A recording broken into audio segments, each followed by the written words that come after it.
right, cue it up.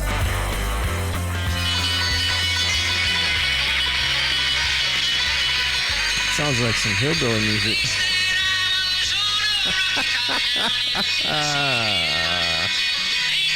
Oh, somebody's fired up, man. SEC champions. Yeah, they are. First time since I've been alive.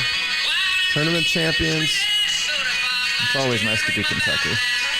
Always overrated. Yeah. While Wisconsin was at home sitting in ice baths. Yeah, it was a little different basketball weekend for us. But hey, I'd rather have the next one be better. That's right. It's all about the next one. And our next one is today. It is March 14th, 2022. Welcome aboard, everybody. We are the Crushing Iron Podcast, and we are episode 564. Yes, it is. 564 is a beautiful, sunshiny day here in Chattanooga. It was cold on Saturday. We got snow like a lot of you other people randomly. We had a week of early 50s and 60s, and then bam, woke up to some snow, which to Hayden's very much enlightenment. He was pumped and wide-eyed. We had some snowball fights, and now it's beautiful again. So hopefully spring is here. Speaking of spring, can we cut it with the daylight savings thing? Like I was up till 10:45 last night. Were you really? Yeah, which good. is like getting ready for the tourney. I'm getting ready for the tourney. That I was Friday. Of course. Then I was up at 5.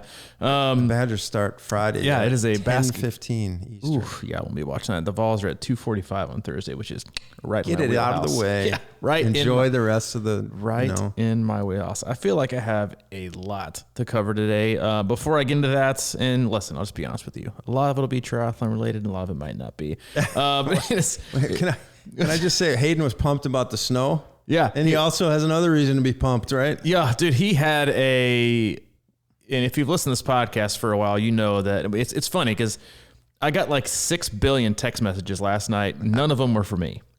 They were all for Hayden, my 5-year-old who, for whatever reason, is a giant Tom Brady fan. Yeah. And we already had really honestly a stellar weekend with the Vols winning their first SEC championship game since I've been alive. So we got to watch that together.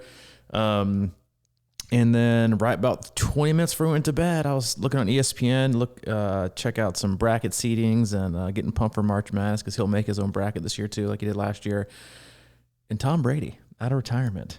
And he was pumped. His face got red. He was like super excited about it. Really? Yeah, I don't know why. I mean, just announcing on a different day, like Monday. I thought it was a bit of a dick move by him.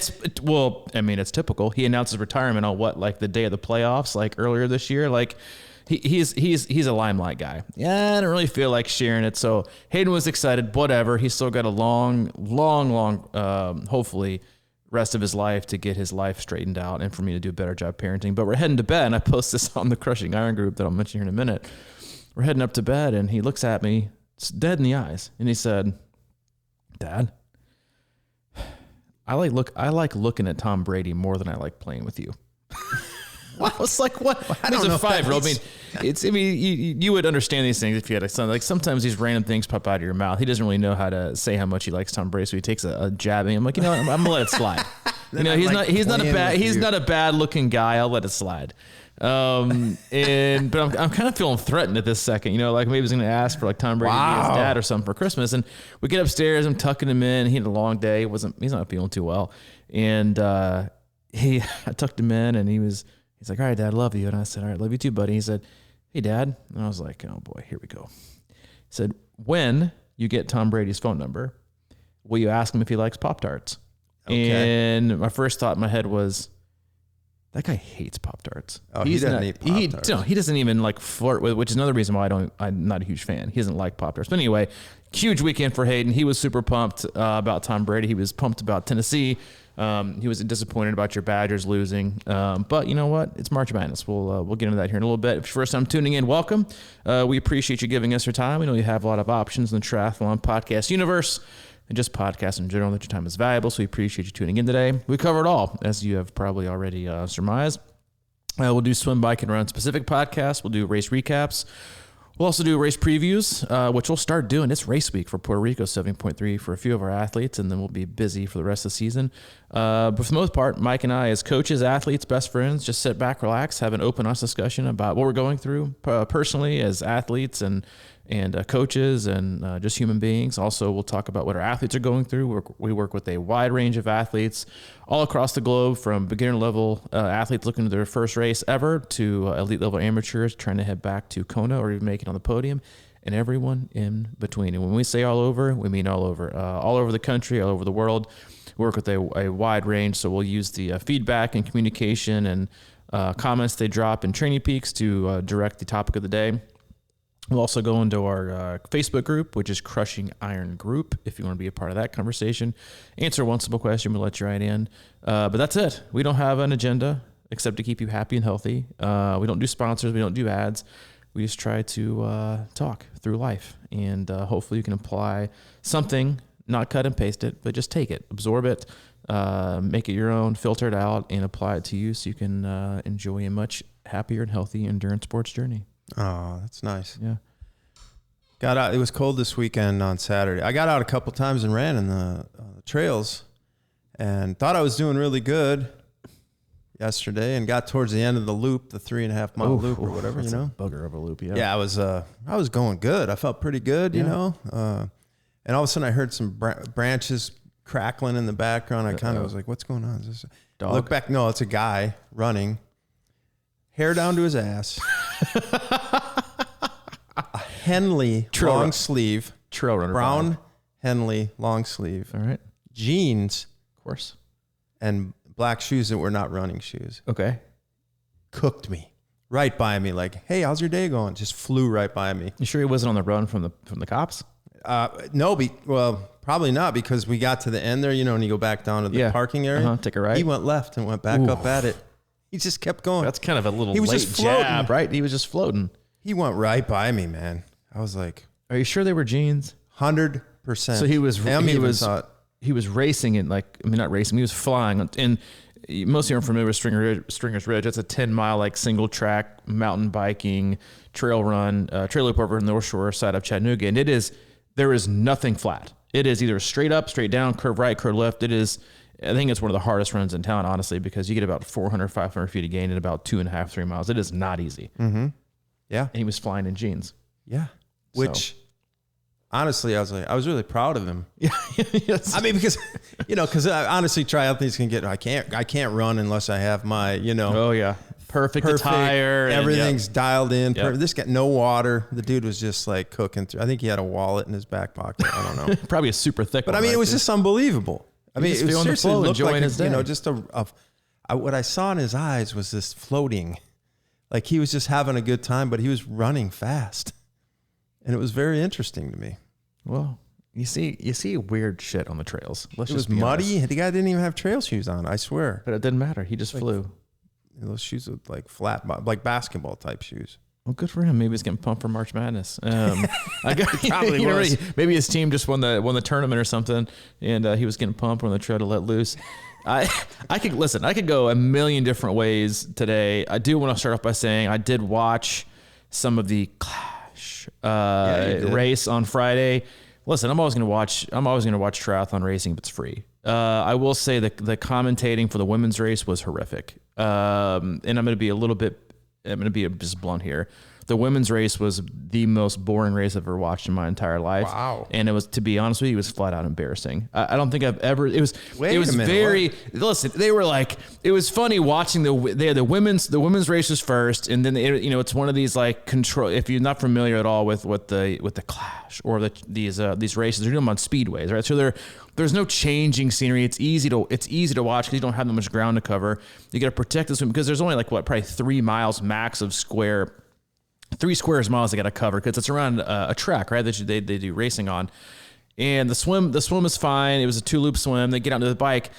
It was so apparent that, and I had a few athletes ask me where are the big names? And this is both men and women. Half the women in the race, and this is true as well for some of the back end men. It wasn't a loaded field.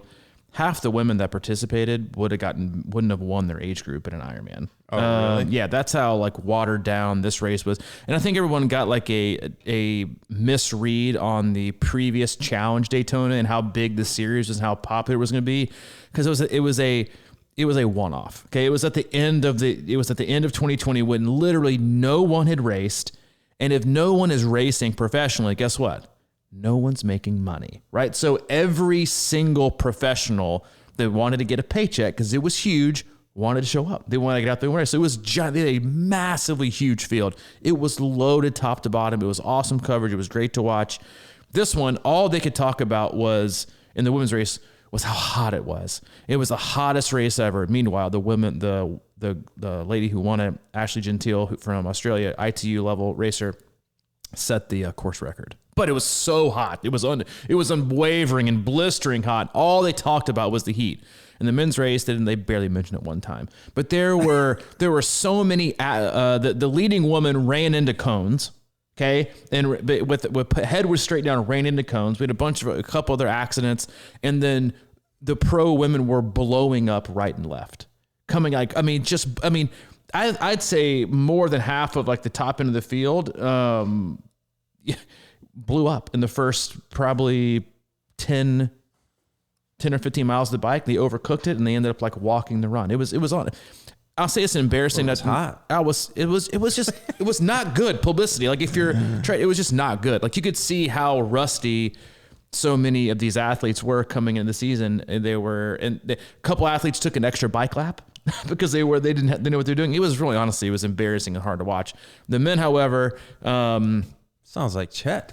It was. I joked on Chet because he was like, "What are these people doing?" I was like, and then he ran an extra 0.7 yesterday. I said, "Oh, you must have watched a little bit too much of the Class Daytona women's race because you're taking." Well, and then one lady I think went to run an extra lap of the run and had to come and climb over a barrier to get back to the finishing. I was like, "This is just not good publicity if you're trying to stream free racing and get people into the sport." It was just, you could tell it was the first race of the year. You could tell it was a little bit not super communicative in certain areas. The men's race was okay to watch. It was the same. It wasn't a really deep field at all. Sam Long took the victory in pretty dominating fashion over, honestly, some pretty tough top 3 to 4 competitors. But it was more of the same. It was a good early season, but it's always fun to watch, I think, and critique and watch people who, I think maybe have spent a little bit too much time indoors in the last probably 2 or 3 months. It's a little early for a 70.3 to me. Well, it's a little shorter than a 70.3. It was a little bit shorter, but it was intermediate or whatever you want to call it. It was hot. I mean, I'm not taking it. Was like 85, probably feels like 99, probably a little bit hotter on the what they call the tarmac. It was a little bit hotter than that, but still, yeah. Even the ones coming over from overseas in Australia where it's been hot, they're like, yeah, that's a little bit hot today. But that's all they talked about the women's race. It was horrific commentating. I will say this. Tim O'Donnell, I could listen to him all day. He's like the Tony Romo of commentating. He's a natural. He's been in the sport. He's at a high enough level. He knows what to say. He brings in some jokes about it. He can predict things that were going on. Kind of like listen to Tony Romo talk versus like Joe Buck or Troy Aikman. But no, it was fun to watch. It was a kind of a really good way to kick off the season. It's always good to watch professionals race in the high level, but also understand that they also have things to learn in terms of pacing. And I think that was something that we alluded to in the last couple podcasts was just, how bipolar the weather's going to be here for the next few weeks. You're going to get 70s, you're going to go back to 30s, you're going to get 60s, you're going to get 50s, you're going to get 80s. It's going to be all over the place. And that was something that I know we mentioned before, but I sent out in my weekly email was save me if you're an athlete of ours, and then save yourself the panic text messaging and emails. I got slower this week. Because it went from 20s, 30s, which is to me, it's perfect conditions, right? Like 30s in the morning, 30s, 40s, no humidity, no dew point. It can't get any better than that. Some people want 50s, but to me, I'm like, give me 30s, 40s. Going from 30s to 40s to like 60s, you're in for a change, right? Your effort level is going to rise, and you're going to get an equal pace or watts, or it's going to be even lower, and that's something you just have to be aware of. And the 2 points I tried to make was in my email this morning was avoidance means stagnation. A lot of people, and this is a huge issue you see with athletes, that when you get accustomed to seeing a pace, right, when you run, or certain watts, right? Some athletes have a hard time going from bike to bike or indoors to outdoors. They see different watt ranges. They avoid the one that makes them feel inferior, right? So like if you're going from, so what I told him, I said, if you want to adapt, you have to expose yourself to the conditions. You have to get outside. You've got to run in the hotter. Listen, 60 and 70 isn't hot, but to you, it feels hot because you haven't run anything like that in 4 to 5 months. It's like when an athlete's right, it's a big spring break time of year. You got athletes going down south. You're going from 30s, 40s to boom, like 70s, maybe 80s, higher humidity dew point, and they're going to wonder why they feel slower. It's because the elements. But in order to adapt, if you want to adapt quicker, expose yourself. Don't avoid it by hitting the treadmill because you're like, I don't really want to see those slow paces. It's kind of getting in my head. Listen, let your body catch up to your fitness, get accustomed to the environment, expose yourself frequently to the conditions. And the more you can do that, the better you'll be up. Because that's like, for here, a hometown race in Chattanooga, that's usually why it's so difficult for athletes is it's at least in the last 4 to 5 years, it's predominantly been the first hot right, weekend we've had. Tough. And it's just tough to acclimate for, but the more you can, again, put yourself out there, run in hotter conditions, get outside on your bike, get back into race season, get back in the flow of things, get outdoors, the better you're going to be off for the rest of the year. Mm-hmm. Yeah. I think I always used to gravitate towards that. I've never been much of an inside trainer in general. And I didn't realize how much I think it paid off. It was just being outside and running is I don't know. The more I run on a treadmill, the more I mean, there's benefits to both, obviously, but the more I kind of see myself sort of leaning there a lot of times just because it's amazing. It feels easy to me sometimes to get on a treadmill. And then 2 weeks ago or whatever, I went out and ran like 4 miles and it basically fried me. And it was kind of nice. Like you're saying, it was sort of that 50s, 60s probably around here. And I just didn't expect it, man. And it just sort of hit me harder than I thought. But whereas in the past, I would never run on a treadmill. I would go outside continually and you'd just be sort of always adapted to whatever conditions it was, whether it was cold or hot. And I think that's one of those things. And right now I feel like I'm going to really struggle with that, getting that bike acclimation in, because even when it's, getting a little warmer, it still feels cold on the bike. And I think that's the same thing. You just got to kind of suck it up and get in. It's it's just like jumping in the water, man. You got to get in there. It's going to feel cold a lot of times. And it goes both ways, right? Like, and that's something that I've had to have like discussions with numerous athletes the last few weeks in different parts of the country that are training on these longer rides and they're getting outside for Ironman Texas or St. George. And there's kind of like two ends. Like, for me, below 50, your body's working a little bit harder to keep itself warm. And then above, 75, 80, it's working a little bit harder than normal to keep itself cool. And I think when you're inside, in your controlled environment, whether it's on the treadmill with a fan or, it's the same.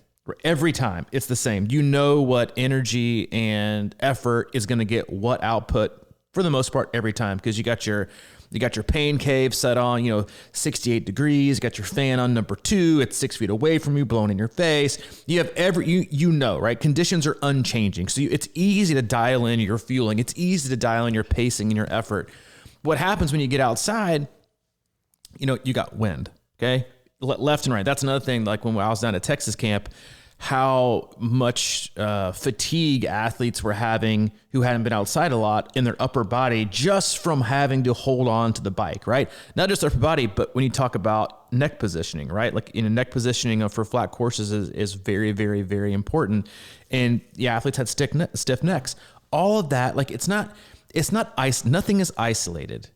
Okay, we talk about this a lot when it comes to from the moment you step in the water to the time you cross the finish line. It's about energy expenditure. Tight necks, tight shoulders, sore arms, tired, fatigued upper body relates to tired rest of body. Okay, and so you have to get out there and do these things, and that's why getting outside and honestly, like it's more of a feeling thing in my opinion, because the effort it takes to take in fluids and take in calories when it's colder is a lot harder, right? When it's than when it's warmer. When it's warm, it's easy to take in a bunch of fluids, right? You're sweating a lot, but when it's not, it's hard to predict how you're going to feel when race day, probably like the athletes we had that do an Ironman Texas, a bunch of them rode outside this weekend. It started out at 30, okay, 30 degrees. It's not going to be like that in late April, right? In the woodland stacks, it's going to be a little bit hotter, but you still have to try your best to take in as much fluids as possible because it's about training your gut, but it's also seeing how your body reacts to having to react, right? To the conditions, to bike handling, see the areas you need to work on. If your neck's hurting, all right, well, next time inside, maybe be a little more diligent about holding the correct position in aero. Don't just stare straight down, look up the road. These small little things are all in the details, and they're easy for all of us to just kind of let go, right? And not worry about, right, when we're inside, because it's just easy, right? It's easy. Yeah, it's right. easy to do, which is also why it's also a great tool, right? Training inside is also a great tool because it is easy. It removes all those things you have to worry about, the conditions, preparing, cars, turns, the map, all these things, the run route you're going to take, getting dressed, putting some extra layers on. Everything changes. So that's why also training inside is a huge benefit because it's a time saver. You can focus more. There just has to be a balance, right? It has to be a balance from indoor and outdoor. It can't just be, in my opinion, it also doesn't need to be all of one or the other, which is, I know, like very different from the world these days. It's okay to hang out in the middle. It's okay to be a little bit outside, a little bit inside, mix it up. I think it makes you more well-rounded than being all outside all the time, no matter what, because you also see athletes who just avoid the trainer like the plague, right? Because they hate it, because they don't want to train inside. Right. Well, then good luck getting better at your bike because November, December, January, February, March, for most of us, you're going to be off your bike unless you want to hop on the trainer. Same thing goes for athletes who refuse to ride outside. That's okay if that's your choice, but understand you are likely going to give up some level and percentage of performance from not being able to get outside and do certain things. So it's okay. Listen, it's okay to be in the middle. It's okay to be, a little bit gray when it comes to, indoors and outdoors. Because like you said, there's positives to both. Used to be a vehemently opposed to treadmill running. I don't think I've ever seen you run the treadmill ever in the, 10 years we've known each other until last year. Yeah. I don't think I've ever heard of you or seen you. And then last year it was kind of in your groove, right? It was just kind of one of those things. And, and I'm all about whatever gets you into a groove. That's okay to stick with it, right? So if the treadmill runs kind of get you in, it feels familiar, feels comfortable. I did this once, I can do it again.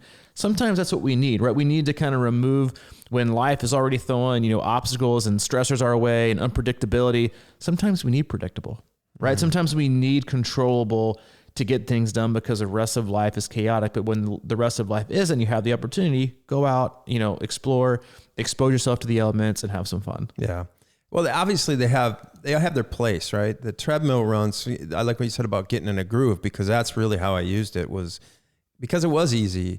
And one other thing is I could control it better, because when I get outside, I tend to just start chasing rabbits like I'm a dog or something. And it's like, you can't pace it. Now, obviously that's the key with the trainer as well. If it depends on, I think, the workouts. Like for me, I got in a groove with, the treadmill, and then I think we went to run camp and I felt pretty good. I was just outside running. We were doing the hills and everything, and it just worked for me. I ran like almost every day for 2 weeks or something, but it was on a treadmill and it didn't beat me up and all that sort of, but got my legs kind of just ready for what was happening. And the same with the trainer.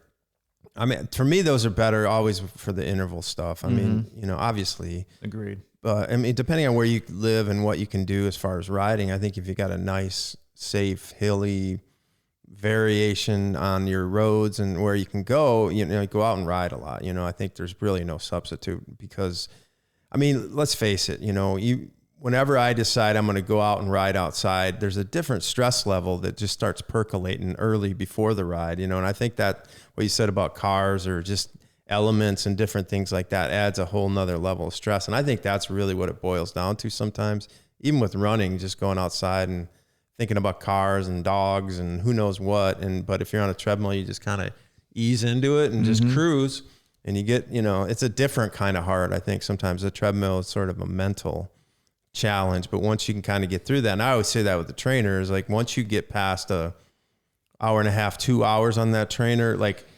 consistently, then you kind of start looking forward to it. It's not a big problem, but normally right now for me to think about, doing a 2-hour trainer ride is just hell in the handbasket for me. I can't even. What if you're watching basketball? Now's the time. Yeah, but that defeats time to me. Easy ride, easy zone 2. Easy zone 2. But I definitely don't like zone 2 rides on trainers. You know what I'm saying?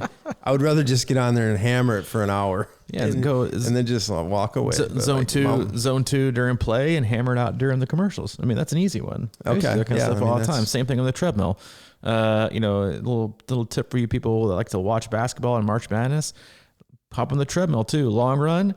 Zone 2 during the breaks, hills on the commercials. Well, that's the other thing. Yeah. That's push-ups during the commercials. That's what I always say. Another good one. So I was watching Mark Sisson the other day. You know Mark, right? The old Mark's Daily Apple guy, Mark Sisson. Zero idea what you're talking about. Anyway, but he had a video I saw, and he was like, I just throughout the day I'll lean up against the counter. He's older, and do some push-ups like angled against the countertop. And I don't have a specific workout where I do, a minute break between them or whatever. I just do them throughout the day. And that's kind of how I always used to say to people to do strength work, whether it's just commercials of a game or just, at work, getting up and doing, 10 body squats, whatever, those types of things, man. I think just work it in that way. That stuff pays off. Isn't that what Herschel Walker used to do? Yeah. 1,000 push-ups, 1,000 sit-ups a day. And he did them all like during like commercials or whatever. I mean, like he was watching a bunch of TV with Herschel Walker, but hey, exactly. Get them in when you can get them in. And that's why, doing stuff inside is also super beneficial. But I think the point is, and the same thing goes for, when you think about intensity and intensity control, that you can get fitter, right? You can get more fit by hitting the trainer, hitting intervals on the treadmill, not being distracted, not having to worry about things. Yes, hugely important. Whatever kind of trainer you have, treadmill, whatever, is to get these focus sessions that allow you to express your fitness. But if you really want to express your fitness, you also have to be in a real world environment to practice the fitness that you have in the environment you're more likely to race it in, right? You're not going to race in a test tube or a controlled environment. You're going to race out in life, right? With 3,000 other people, you're going to need to handle. You're going to need to grab bottles from special, from volunteers, a special aid station. You're going to change a tire. You're going to have to go in and out of transitions. You're going to have to deal with wind. You're going to have to deal with how do I pace? What's my effort like in a headwind? What do I feel like with a tailwind? Like the more you can expose yourself to the conditions, doing things by effort, understanding what your body feels like at all different kinds of scenarios. Because we also, I think you need to be aware of what's alarming. Right? This feels man, I know. And like, that's one of the things I talk about, understanding feel and effort. And that's like one of the things I feel like I'm really, really, really good at with myself is understanding what feels right and what doesn't, and what feels, like it's a really, really good day to push it. What's a really, really day to go back. I'm generally very, very good at pacing. And that's like when I race, I'm not the most athletic. I'm not the fastest, but a lot of times I can make up for a loss in ground of just being, a better athlete and having better fitness, but just by good, smart execution. And most everyone else can too. and that goes for every level, right? I mean, you saw that, I think in the race I talked about on Friday, it was that you saw a lot of women. They're probably like, you know what? I know I'm supposed to ride 250 watts right now, but it's a little hot. I'm not prepared for that. I'm just going to back it down. And then what they saw in front of them was carnage. They saw people walking. They're just kind of doing their own thing, doing their race at a normal result of like a 15th overall probably led them to a top 7 or 8, because the other 7 didn't do their race. They went to do whatever. They went for these, ridiculous, other little, things they could win, like the fastest transition or the fastest first mile. They're going out for, a quick paycheck. But outside of that, it's about pacing. It's about knowing yourself, but it also comes with knowing the conditions. What does it feel like to be too cold? And what does the cold do to your body, when you're in it? If you're too hot, what does that mean? What does that feel like? Is it really alarming, or do I just need to slow down? Like, you have to know. The more you can expose yourself to the environment and intensity and effort and pacing and all different kinds of scenarios, the better you're going to be of judging your execution and managing that on race day, no matter what happens, right? The result will be what it'll be. The output will be what it'll be, but you're in charge of the input. You're in charge of, pacing, fueling, effort, when to push, when to pull back, how to maintain focus mentally, right? Which is super easy to do inside. You got your favorite tunes on. Put your headphones in. You're staring down at your computer. It's easy to put out watts when you're super motivated. You got nothing to worry about. sometimes it's hard for athletes to go outside, even though it's easier to produce general power outside because of the conditions. Some athletes aren't able to dig that extra level of quote unquote deep to get the most out of themselves because they don't have that external, the music's popping, the control. They have way too many things kind of bouncing off them too many distractions, right? Too many things pulling at them because they're tense, right? They're keeping things kind of honed in and they're like, I wonder why I can't push out the power. I'm like, well, because you're not used to doing it in real, it's like, shooting, a lot of people can probably go in the gym and practice for a few hours and probably make, 8 out of 10 free throws. Or then put them in, the gym, a big, huge gym with 50,000 people, opposing sides fans, screaming at you, yelling at you, whistles going, people chanting, people heckling you. Try to make one, right? You're probably going to airball the first 4, right? Yeah. And it comes to, obviously it comes with experience and it comes with being able to focus and tune everything out. And that's also a skill, is being able to tune everything else out and understand this is what's going on with me right now. This is what's going on around me. They might be different. They might be affecting each other, but all I need to know is what's going inside of me, right? What's going on inside with me right now. And is it good? Is it bad? Is it telling me to slow down? Is it telling me there's caution? Is it telling me to push ahead? Is it feeling that I'm great? These things. And there's so much equipment and things out there. To me, they shouldn't be telling you the first few pages of the story, right? Of how you feel or what you're going to feel, even when you wake up, in the middle of the day. Yeah. They should just affirm what you already know, right? And maybe every once in a while they might detract, and they might be the opposite, right? They might be like, no, I know you say you're feeling good, but all these signs point to you not. And then guess what? You have the choice to either plow through and listen to your best computer, the person who knows you the best, or listen to this device that's trying to govern you one way or the other. Mm-hmm. Well, all that stuff you're saying there just reminds me, racing is pacing, and it reminds me that I think a lot of people, they get in their own head so much that they forget about breathing. And for me, the pacing thing is when I'm out and I know I have a good, solid breath going. I know I'm always looking for, this is the pace. This is the all day pace. This is where I'm at, right? I'm out on a ride, maybe a 2-hour ride, and maybe an hour and a half in. You're just kind of like, all right, right here's where it's at. And you just sort of like start locking that into your body and what it feels like and that sort of thing. But then it's all about breathing, because sometimes, like, how it goes when you start running, you can be, like, it's super hard to breathe sometimes right when you start. And then all of a sudden about, 30 minutes in, you're just like casually breathing. Your heart rate might be up, but I still think the effort feels like easier sometimes once you get warmed up and kind of in your groove. We talk about that all the time. Is like do your systems check at the beginning of each event, swim, bike, and run, and kind of see how you're feeling without trying to go out and put yourself right into that, 200 watt average that you want to get. It's always about, we talk about negative split a lot, but for me, it's like every event should be negative split in the sense that you start easier, work up maybe to the average that you'd like to hold, whether it's pace or power or whatever in your run, and build over the top of it.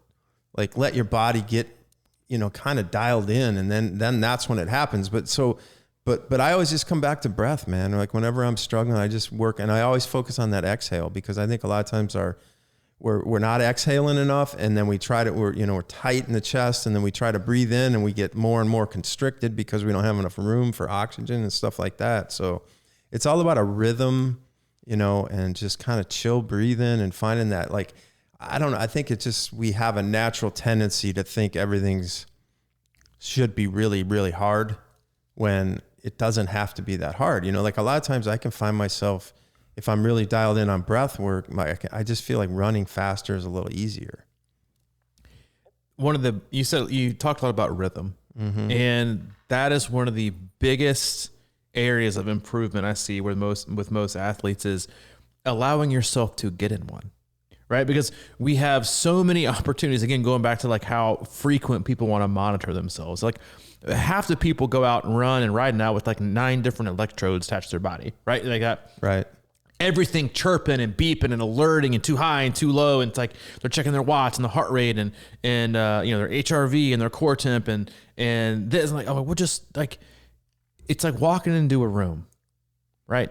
And sitting down and having a quiet discussion with a friend, right? For 30 minutes versus walking to a coffee shop that's super busy. You got people walking around, you got things making noise. Like you're going to listen, but you're also going to be like, you know, looking over here, looking over here. You're distracted. We can't take it all in. Mm-hmm. And so many athletes would be so much better off by just setting it and forgetting it when they start and finish a run. Go out and listen, learn the lesson when it's done, right? Don't try to micromanage every move that you make within each run. It drives me nuts as a coach for athletes to get like, they run for like 200 meters. All right, where's my heart rate? All right, where's this? Okay. Where's this? Okay, I'm going to go here. I'm like you're causing so much interference to your rhythm, to understanding, like you can't really gain a valuable lesson from, you know, 120 seconds, right? All you do is checking back and forth. Stop checking so much. Do it for 30 minutes, 45. Then kind of just do a little check-in. All right, what's this give me? All right, go back to work, right? It's not, It doesn't have to be a constant every 1 minute. Look at what you're putting out. Look at how things are going. That's not a way to learn, right? Because you're not learning anything. You're being instructed, right? You're allowing your device to instruct you what to do here and what to do. Yes. Is there a time and a place to learn, you know, to have intensity here and just do what it tells you? Absolutely. But for easy stuff, learn your body, and you can't learn that with allowing so many distractions into your training every single second and then governing it every single second, because you get distracted. Same thing goes with, you know, think about it. You go for a 30-minute run outside. You got outside to deal with, first of all, right? Conditions, traffic, turns, you know, making sure you get back. You know, then you got people pumping music, right? Then you got the heart rate, then you got the pace, then you got the trying to watch their cadence. I mean, the run, be like, holy shit, just go out for a 30-minute run ease and come back and see what it told you. And then do your own debrief before you let everything else spit out how you thought the day went. Like with this, athletes are becoming so detached from knowing themselves and letting their four devices tell them what they know about themselves. Like you should just know it. You should just know. And if you don't know, you need to start learning by detaching some. And we become so self-reliant on these things to not only provide us with information to tell us how we're doing, but now we need them to do what we want to do, right? So, you know, my power meter's not working, so I didn't really feel like riding today. Okay, well, we still could have rode, right? You just wouldn't have had your power, but you still could have rode. I let my heart rate strap at home. All right, still go run, right? I let my watch, you know, so I couldn't do my swim. Yeah, you could. There's a pool right there. If you swimsuit on, go swim. Like, these are all simplistic things that are so hard, because again, we become so obsessed that our best friends when we train is technology, right? And yes, is there a huge benefit to mining data that's actually relative and then applying it and using it going forward? 100%. Data is great, but it's the micromanaging of each athlete on themselves. Like, would you like to be controlled like that as an employee? No, but you're doing it to yourself, right? And something you're supposed to enjoy and love, instead of just taking, like yesterday, I went out and ran a 5K to see where I was at, trying to get back into shape. I kind of do a 5K just to see where I am generally. I told myself, don't look at your watch for the first mile, right? Just let it be what it be. And I probably told myself the first mile 5 times, just be who you are today, not who you want to be, not where you want to go, but who you are today. Because I knew it probably wasn't going to be as fast as I wanted it to be. First mile was like 30 seconds slower than my last mile, which is a good thing.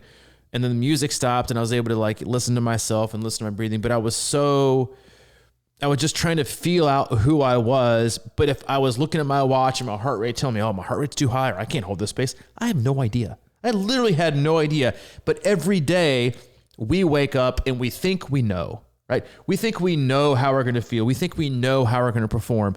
Some of my best workouts ever have been on days where I woke up and I felt like shit. Right? Some of my worst workout days ever, but I woke up and I was like, I'm going to smash this workout today. Like, I am primed. I am ready. 20 minutes in, I'm like, oh my God, I don't have it. Right? Because most of the time, and people were saying, my body just didn't have it today. I'm like, that might be true, but your body would have had a better shot at having whatever it had had you not tried to direct it with your numbers, right? Your expectations. And that's what drives people into the ground and drives so many people to frustration in the sport is you expect so much and you expect it from nothing. You expect it from grasping at thin air. Most people, a lot of people are blindfolded swinging at a pinata of expectations that they're never going to hit. And what they do, it's going to explode. And guess what? It's not going to be the result they want. It's going to be like a bunch of black licorice and jelly beans. It's not going to be the good stuff like Reese's. But that's what happens. And it just, to free yourself of that expectation that equals a success or a failure instead of just a what is today, every athlete would be so much better off and find so much more enjoyment in and guess what? Learn more about yourself and learn how to control your own intensity and what feels like inside, like learn your internal signals and factors before you start worrying about the external factors, right? Your watch, your power meter, your heart rate monitor, the music. Learn what your inside is telling you. Am I running too hot right now? I need to back it down. I need to really back it down. Is my breathing under control? Am I even focusing on my breathing, right? Or am I breathing in, people do that swimming all the time. They're so worried about not breathing that they don't breathe because they're trying to keep their face out of water so much that when they put it back in, and then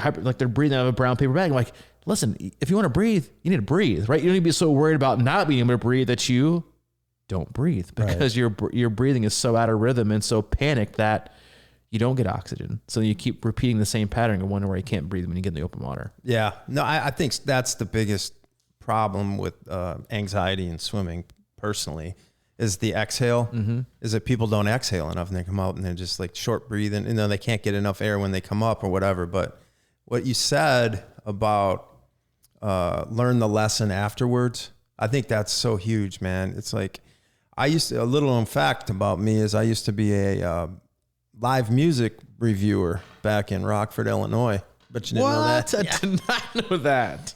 Yeah, I used to write for this little weekly rag, and I'd go out and watch a couple shows a weekend and write about them and stuff. And the editor at the place told it's like writer's block, right? That's the same. You start getting in your head and you start writing and editing each sentence as you write it, and you can't flow, right? So there's no flow in the writing, and all good authors write. They just write and edit later. They don't sit there and try and worry about punctuation and things like that. They just want they want to get the ideas out on the paper. And I think that has such a logical connection here with, he used to tell me, just when you sit down to write, you know how to type, the keyboard, close your eyes for the first 2 minutes or 5 minutes and just write with your eyes closed.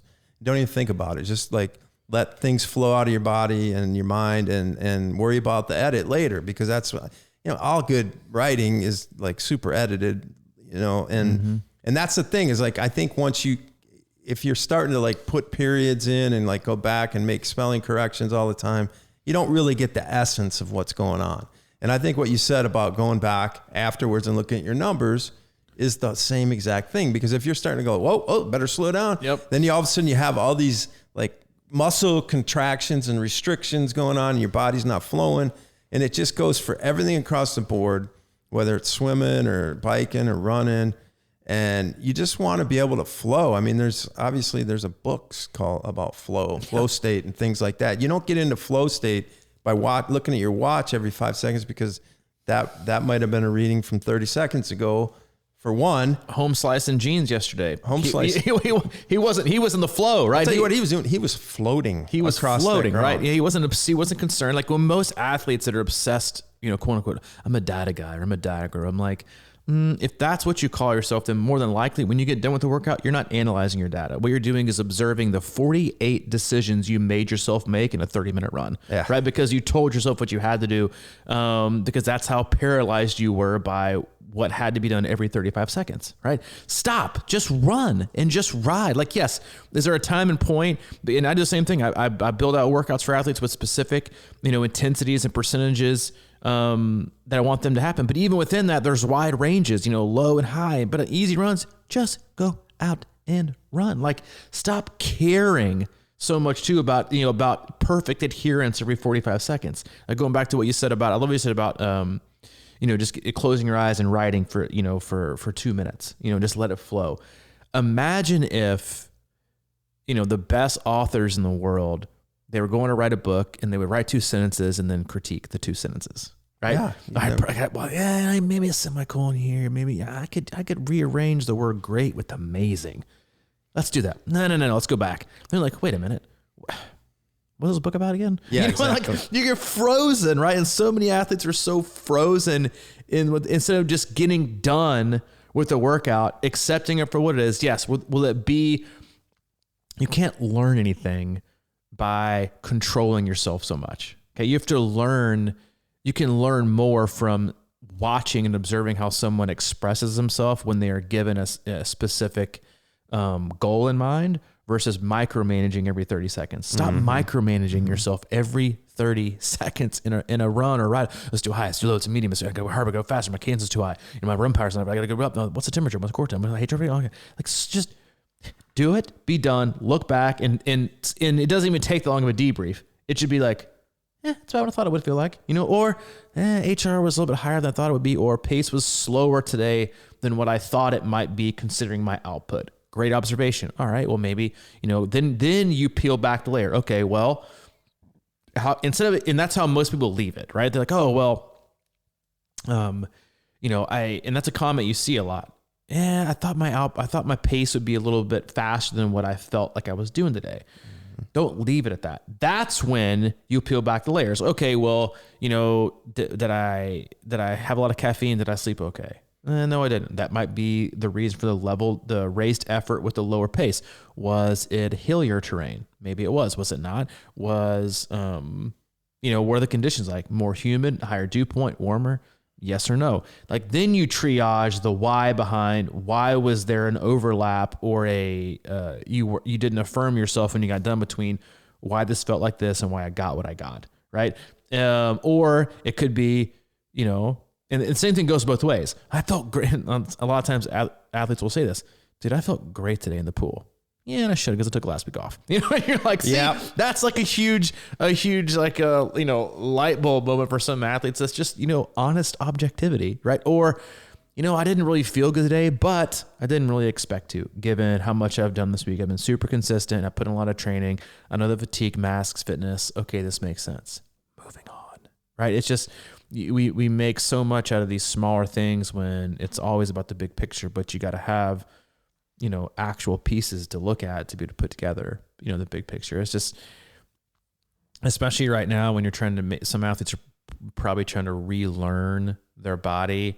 They're getting back in the swing of things. It's sunny, people more motivated to get outside and do things. It's going to be lighter later. You feel like you got more time in the day, even though you don't. It's like 24 hours, but people do more, right? People now are like that extra time.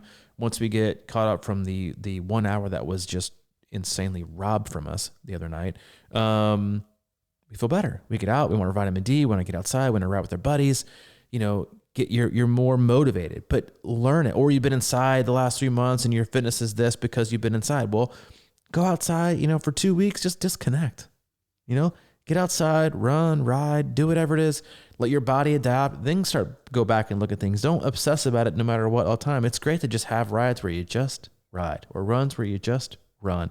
Those are when you learn a lot about yourself. And I would encourage everyone to do that this time of year. Yeah, I agree. And I know I talk a lot about breathing and stuff like that. When I'm running, I used to, me, I never even had a Garmin for a long time. I used to run a lot with Chrono Watch. And just because we go for time, and say it was a zone 2 run, I would count every 6 strides and breathe out or something like that. And I know when I'm in zone 3 is when I'm breathing on every 4 strides. 1, 2, 3, 4, breathing out, exhaling out, and then breathing in. But anyway, those are the kind of things I would play with. And I would know, like, if I'm running zone 2 and then all of a sudden I'm starting to breathe every 5th stride, then I know I'm probably going a little too hard for whatever that day is for me. Because for me, I figured out that 6 stride breathing was pretty much all day pace, and no matter what day it is, kind of thing. Usually it was like, the condition. So you'd slow it down. If you're going slower, then your strides might be a little slower or whatever.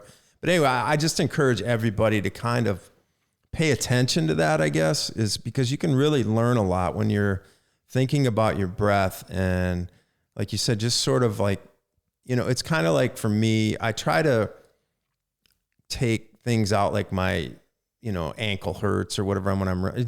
I like to focus on breath because it sort of brings the whole stride together for me. It makes me a better runner, I feel like. And the same goes for, you know, like swimming, where when I'm thinking about swimming with my lats or something like that.